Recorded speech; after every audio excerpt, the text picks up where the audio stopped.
మనం ఏదైనా ప్రభుత్వం మీద మనం ఏదైనా మాట్లాడామంటే ప్రభుత్వంలో ఉన్నవాడు వాళ్ళు కాబట్టి వాళ్ళే ఆధారాలు చూపించి మేము ఈ పని చేయలేదు, బోండా ఉమా తప్పు చెప్పాడు, మేము ఈ పని చేయలేదు, చంద్రబాబు నాయుడు తప్పు చెప్పాడు, తెలుగుదేశం పార్టీ తప్పు మాట్లాడుతుంది, ఇదిగో మా దగ్గర ఆధారాలు ఉన్నాయి అని చూపించాలి. అధికార పార్టీ యొక్క బాధ్యత.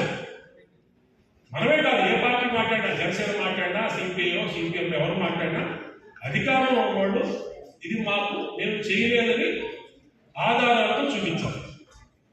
అధికారంలో ఉన్నవాళ్ళు ప్రతిపక్షం మీద ఆరోపణ చేస్తే చూపించాలి. ఇదో ఈ బిల్డింగ్ అయ్యా బోండా ఉమా కబ్జా చేశాడు, ఇగో ఈ బిల్డింగ్ లో మొత్తం ఆయన హ్యాండ్ లో ఉంది, ఇది పలానా ఎల్లైంది, పుల్లైంది, శుభముది అని చెప్పి చూపించాలి. చూపించకుండా నువ్వు